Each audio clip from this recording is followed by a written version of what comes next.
All right, so I threw the carb back on. It's pretty easy. So you're just gonna take the intake manifold.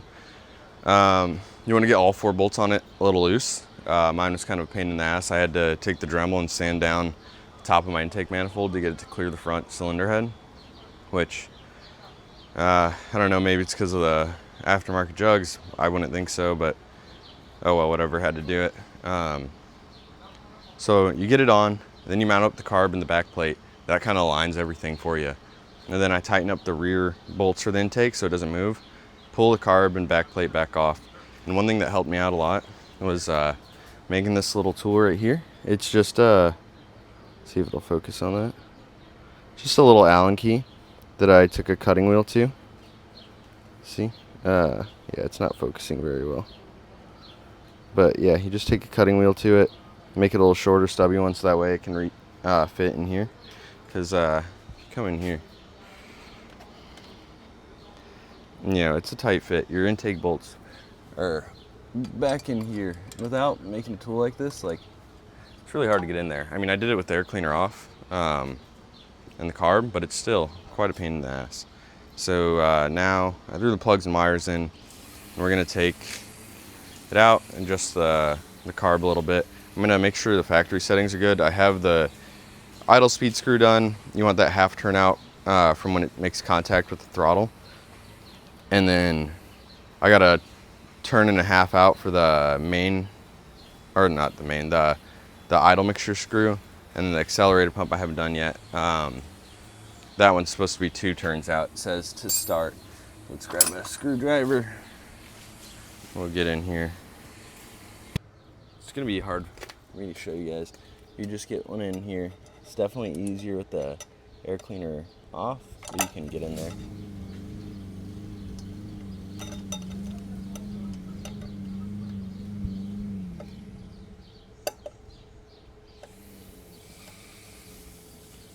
So that's slightly seated, it feels like. Yep, so that's half a turn, full turn. We'll go 1.5, 2 turns out. All right, so used to have a lot of trouble starting. See how it is now. I think the starter's going out, so that's going to be another project soon, but it's not done yet. Throw it on. It's in neutral.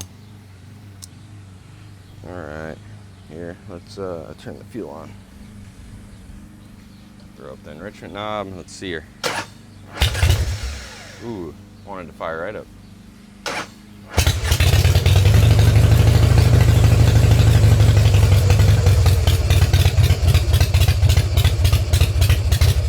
Alright, I'm not sure how the camera audio is going to deal with these drag pipes. It is kind of ridiculously loud.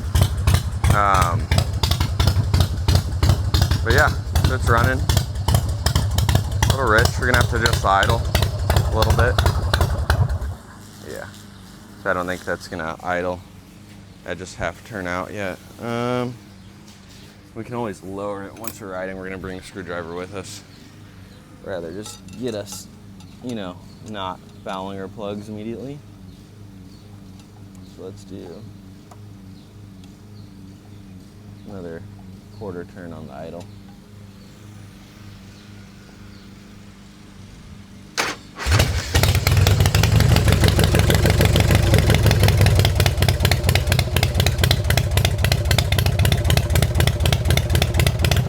Yeah.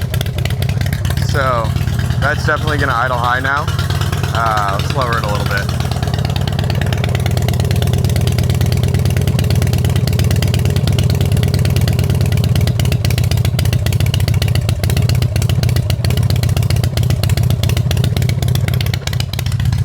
So we went about 1/8 of a turn up from the recommended starting point. And now we're gonna ride it, let it get warmed up, and then we'll adjust it more. All right. Let's take her around the corner.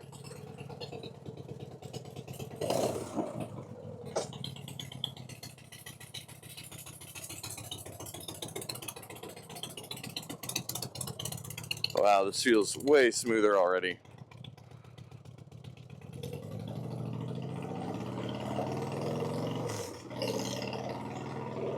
Wow, this is a night and day difference from how it was before.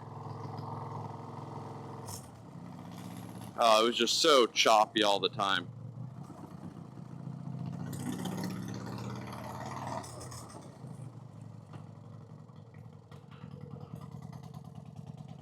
Yeah, now that's warming up. It's definitely gonna idle high, but I'd rather have it idle a little too high, stay running, than too low and die out. Oh, it feels like a different bike with the right carb on it. All right. Make sure that enrichment knob is down.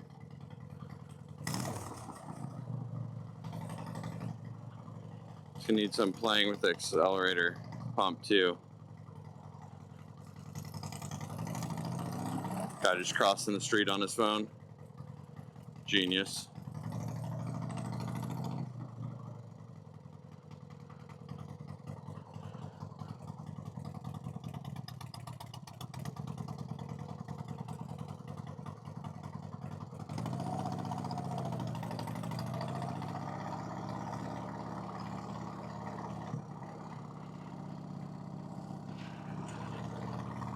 Alright.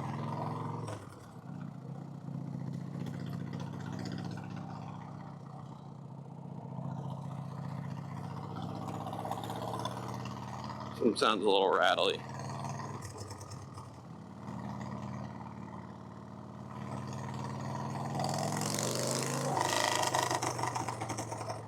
Not a lot of backfire. Oh, before it was backfiring like crazy. You know, when I threw this bike back together a little rushed because I had to pick up the daughter from daycare last minute.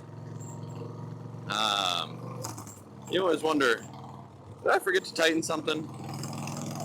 I don't think so. I gave it a once over with the old peepers before I left, but that doesn't mean too much, as I realized I forgot to clip my neck strap. All this recording, I'm gonna have to double check my safety checks. Oh, let's do the clip once we're on the highway. Merging here can be a bit of a bitch, kind of all in Rhode Island. They like to just throw you onto the highway, real short merging lane. So it seems to be cruising pretty good. You can hear it. It's not exactly popping, right? It's a decel sound. I don't know too much about tuning carbs, really. Like, my Dyna, you kind of just, it was a CV carb. You throw jets and set the fuel mixture, screw it in the idle speed, and it was just kind of fine. It just happened to work out pretty well from the get-go. That bike's got a 525 cams in it. It had a 95 kit on it, but the pistons met an untimely death on the highway. So I rebuilt it, and all I could afford was a used 88 on Marketplace because I wasn't confident in doing piston rings, which I think I should have just done another 95 kit on it. But I didn't want to split cases, and I couldn't find the missing chunk of the piston ring, so I just said fuck it and threw the bottom end and jugs from eBay motor on it, swapped out the cams, and I put the heads from the 95 kit bike on it because it was newer 06 and up heads that were thrown on there. So they have like better valve springs and shit, I was told. But that's also what was on the bike when I got it. So those looked fine. Cleaned them up, threw them on, and the bike's been running well since.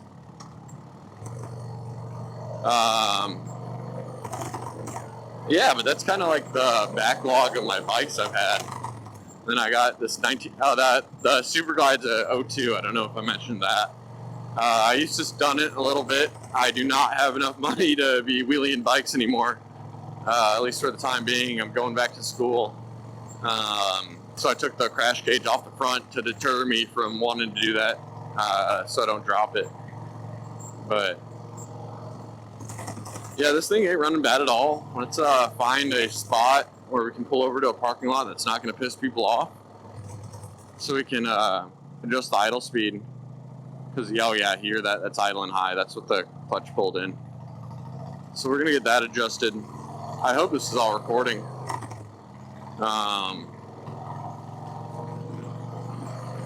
Yeah, and once we get that adjusted, we'll be good. O'Reilly's don't care about no loud Harley Davidson. Huh? Hopefully.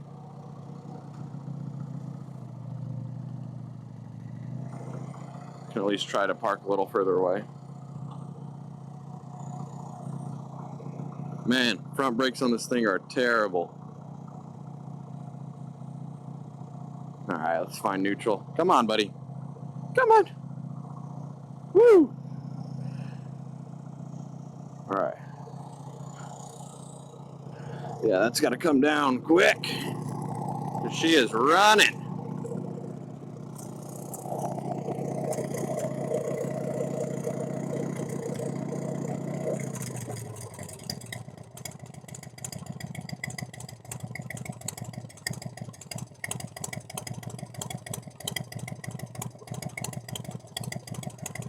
All right. Now let's play.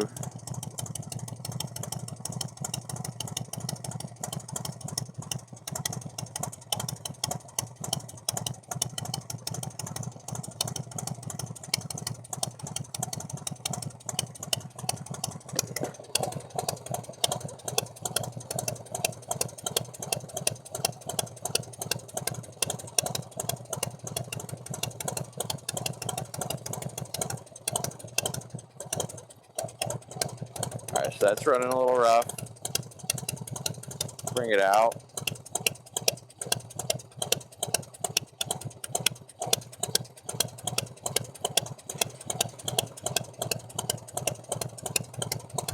Sounds fairly smooth to me.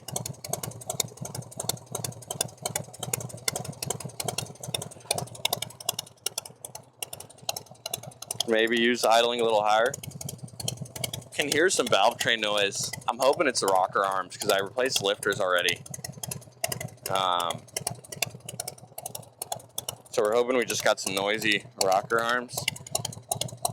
You can only hear it when it gets hot, when that oil starts getting a little thinner.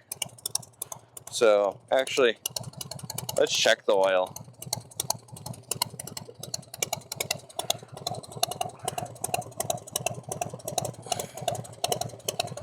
Yeah, we don't got a dipstick, but there's oil in there. Could use a little more maybe. But, all right.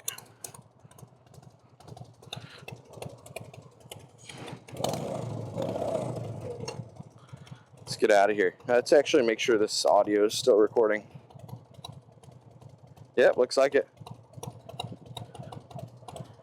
Take this bad boy back to the house.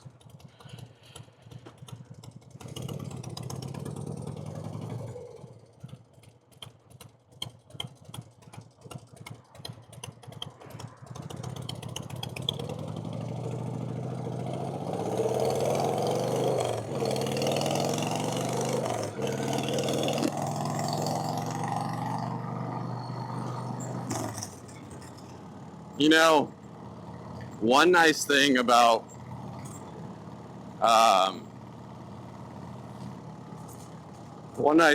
something, huh? There's something nice about something. Can't remember what it was. There's a nice thing. Motorcycle, moving forwards. Oh, I remember something that's not nice about this. The front brakes, absolutely terrible. Oh, that's what the nice thing was.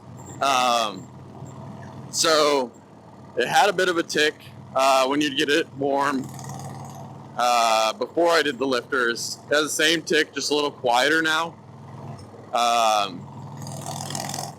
Especially once you're on some RPMs, probably oil pressure's a little better, right?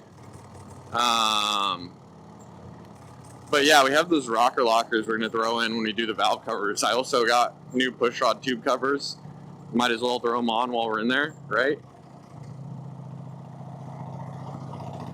Yeah, something's clanging around up here. We're gonna have to go through it all, make sure everything's tight.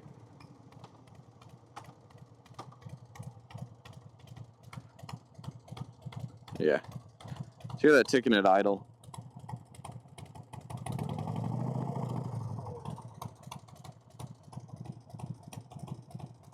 Sounds like the front cylinder. It's also the one that's fouling plugs the most, so it's, hope it's nothing too serious. We're gonna get back, check the plugs when we get back, see how it's running. Hopefully all right, but that'll tell us we got to make some adjustments to the accelerator pump screw.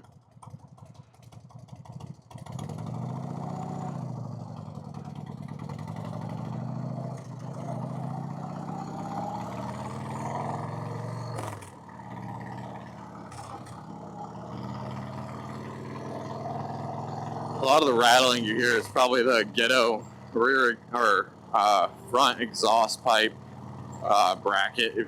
I mean, if you call it a bracket, it's just a metal strip with a bunch of holes in it, blanking on the term for it, that is loosely holding it on. I plan on getting an exhaust for this pretty soon because I don't want it to damage the heads at all. And I just want it to perform a little better too.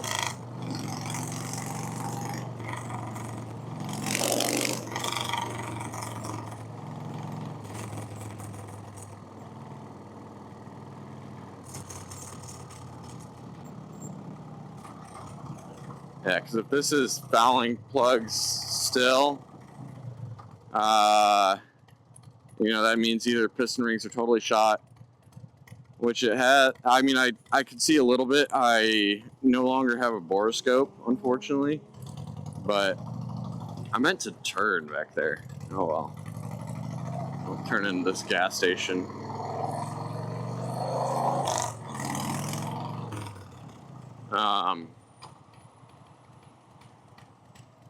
Yeah, but I could see some, you know, cross-hatching marks still in the cylinder on the rear one when I shined a light in there. And they have about the same compression. It's like 130, which isn't the best, but, you know, it's on green on the meter, so we're going to call it good. Yeah, but so hopefully it's not the piston rings because I don't want to do a whole top end on this. But we definitely could pull the heads off while we're doing the rocker boxes anyway, and throw some new valve stem seals on there, and maybe that'll help it out if it is still fouling plugs. But we'll see. We'll see when we get back. Hopefully this is good. We don't got to do anything else. And it's hot. All right, there we go. We got our light. All right, it says no U-turn, but I think that's just a recommendation.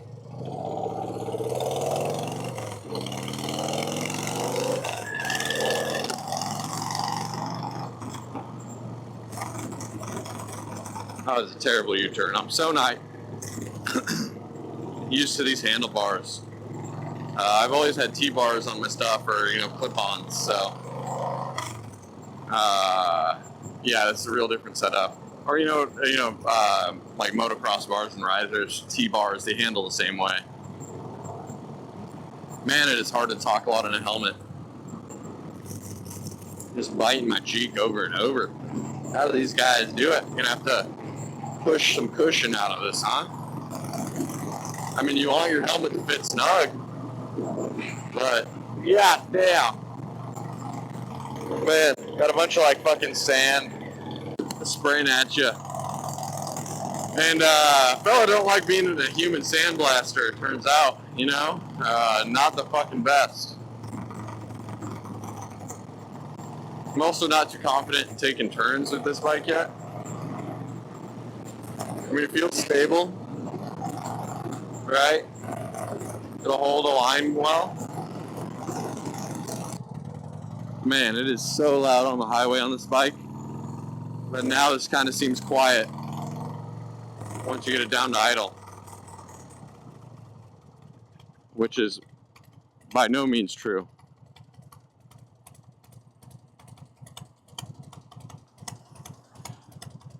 Oh well, we're almost back.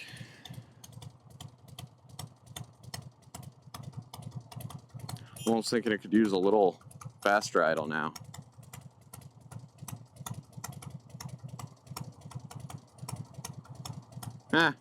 Sounds all right.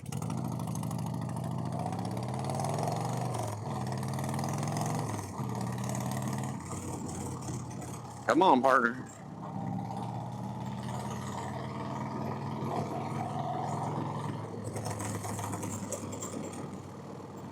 So it was only the like real hard let off that we got decel. Probably going from main jet down to the intermediate jet. So, I mean, kind of hard to avoid that.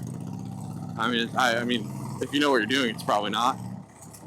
But that's probably like one of the trickier things to tune out is pop when you're switching that RPM range from main jet to intermediate jet, because you're kind of naturally going to have more fuel for a second, right? But pull it in here. We'll check the plugs. We'll see how it's running. All right, so we're gonna get the spark plug out. I shouldn't have left the socket on there. That's gonna get hot too.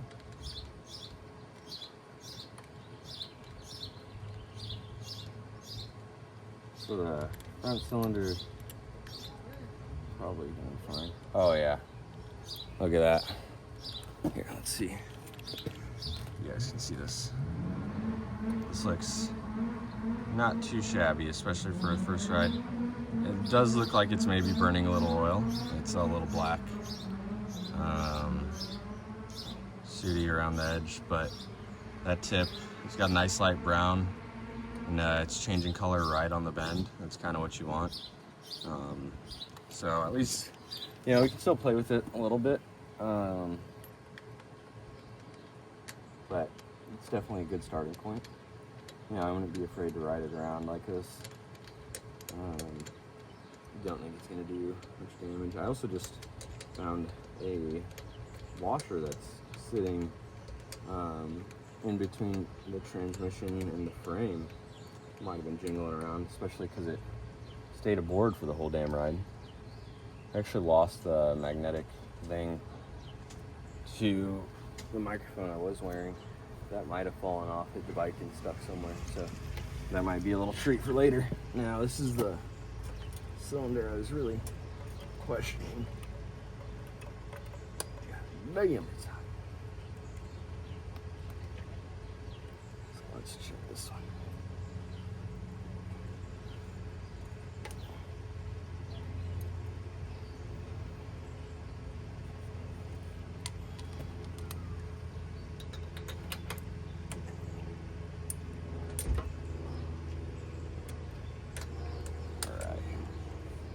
See, bring you over here. Probably a better view.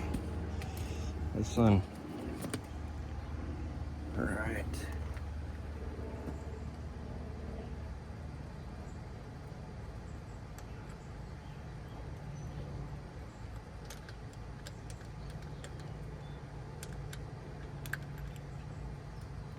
All right. So this one's not bad either. It does look like the timing can be a little better.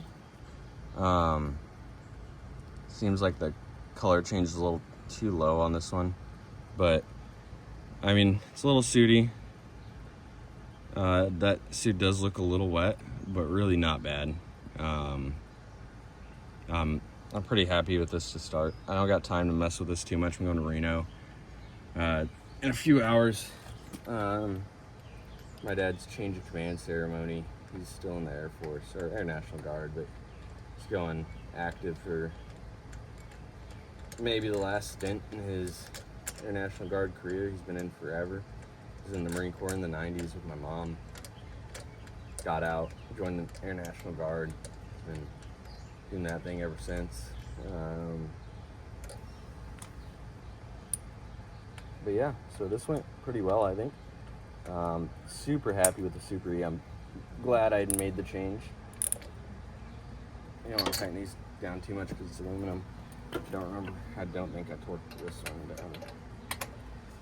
And if you want, you could grab the torque wrench. Oh, I got that one right here. Beep. Oh, perfect. Right on it. Who would have thought?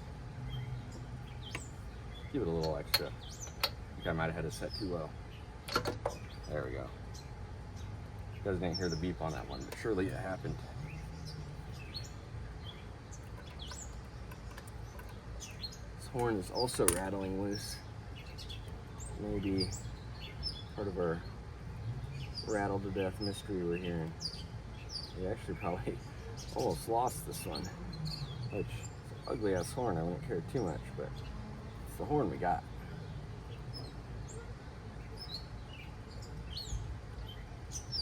Yeah, we're gonna have to tighten that down the actual way. But yeah, so you know, took her out for her first ride. A little work to do. Timing is close for sure. Rode well, but yeah, next is the rocker boxes, polishing up on the side of the bike, cleaning everything up that we can. All right, so first ride went well. Timing could be a little bit better. Might play with the fuel mixture screw a little bit, but hey, the spark plugs look good. It ran great, way better with the Super G than with the Super G. Like night and day difference. It felt like a different bike. Way more confident in riding this thing now, and those plugs looked once again fantastic. So my plan with this bike is to take it up to Laconia. I don't exactly got a lot of time, nor do I really want to spend money on a hotel and all that. I don't got camping gear out here. I kind of got rid of all mine when I left California. Just had like a tent and shit that probably wouldn't fit too well on a bike anyway. But anyway, yeah, so it's 2.5 hour drive, so 3 hour ride up to Laconia. So we might just bogey out early one morning, you know, head out like 6 a.m., something like that. Get up there by 9:30, you know, depending on if a fellow wants a tornado at the gas station. Yeah, so get up there 9:30, hang out for the day, and then kind of leave when we're tired and come back home. You know, stay till 9 p.m., have dinner, hang out, see the festivities, ride back, be home by midnight. That's sounds like a pretty solid day to me. But yeah, so this one's definitely on its way. A couple more things we're gonna check. Maybe bleed the front brake. I mean, it doesn't feel terrible. I think it might just be that, you know, 90 Softail front brakes suck. I mean, caliper is tiny. But yeah, we'll just give it another once over. Oh, the lights work. Tires look good. I put some air in them the other day. And it does stop. It does go. That's about as much as you can ask for. You know, I'm in this bike pretty cheap. You know, I don't want to say a total in case the wife sees this, but between me and you guys, it's still under $2 grand that I'm on, you know, on this bike. I don't want to say, don't want to give exact numbers because I bought it for $1 grand, but you know, yeah, we're on our way. Thanks for watching.